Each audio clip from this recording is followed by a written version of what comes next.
महाभारताच्या युद्धातील तो 13वा दिवस.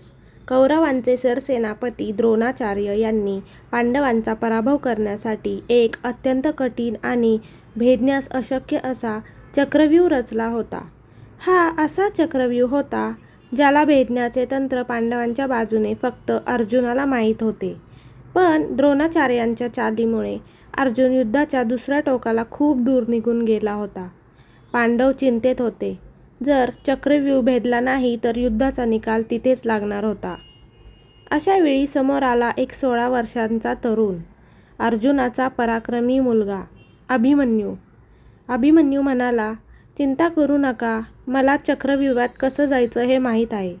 मी तो भेदून दाखवीन.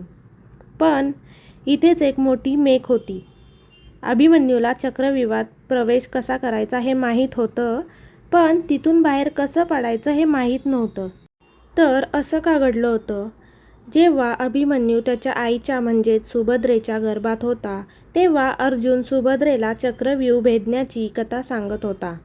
अभिमन्यूने गर्भात असताना चक्रव्यूहाचे 6 स्तर भेदण्याची विद्या ऐकली आणि आत्मसात केली. पण जेव्हा 7वा आणि शेवटचा स्तर भेदून बाहेर पडायची वेळ आली, तेव्हा सुभद्रेला झोप लागली आणि अर्जुन ती कथा पूर्ण करू शकला नाही. त्यामुळे अभिमन्यूला चक्रव्यूहात जाण्याचा रस्ता तर माहीत होता, पण बाहेर पडण्याचे रहस्य मात्र अपूर्णच राहिले. अभिमन्यूने चक्रव्यूहात प्रवेश केला.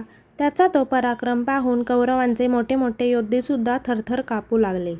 त्याने एकापाठोपाठ एक करत 6 स्तर पार केले. पण जसा तो 7व्या स्तरावर पोहोचला, तिथे त्याला एकटं पाडण्यात आलं. युद्धाच्या नियमांनुसार पांडवांचे इतर योद्धे त्याच्या मागे चक्रव्यूहात जाणार होते. पण जयद्रथाने शंकराच्या वरदानाचा वापर करून युधिष्ठिर, भीम, नकुल आणि सहदेव यांना चक्रव्यूहाच्या दारावरच रोखून धरले. अभिमन्यू 7व्या कोठ्यात पूर्णपणे एकटा पडला. तो बाहेर पडू शकत नव्हता, कारण त्याला ती विद्या माहीत नव्हती आणि मागे मदतीला कोणीच नव्हते. अशा वेळी युद्धाचे सर्व नियम धाब्यावर बसवून कौरवांच्या 7 महारथींनी, म्हणजेच ज्यामध्ये द्रोणाचार्य, कृपाचार्य, कर्ण आणि शकुनी यांचा समावेश होता, या 16 वर्षांच्या निशस्त्र बालकाला 4ही बाजूंनी घेरले. त्याचे घोडे मारले, रथही नष्ट केला. पण अभिमन्यू हार मानणाऱ्यांपैकी नव्हता.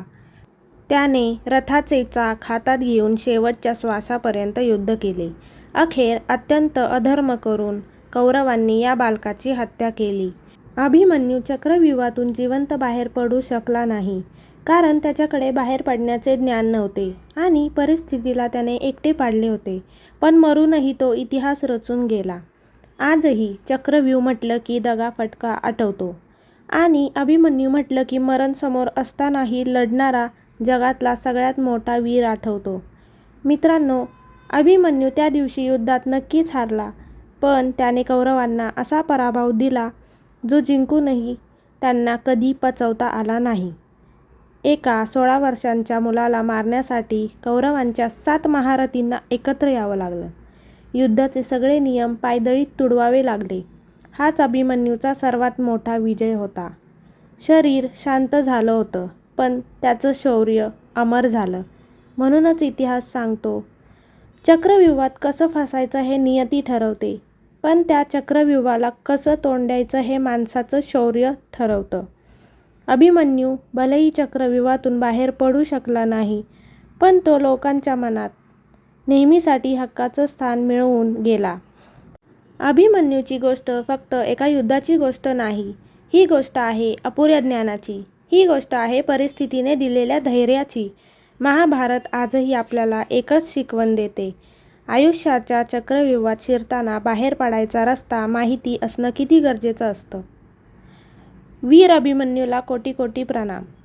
तुम्हाला अभिमन्यूचा हा पराक्रम कसा वाटला आम्हाला कॉमेंटमध्ये नक्की सांगा. भेटूया पुढच्या भागात अशाच एका ऐतिहासिक कथेसोबत. धन्यवाद.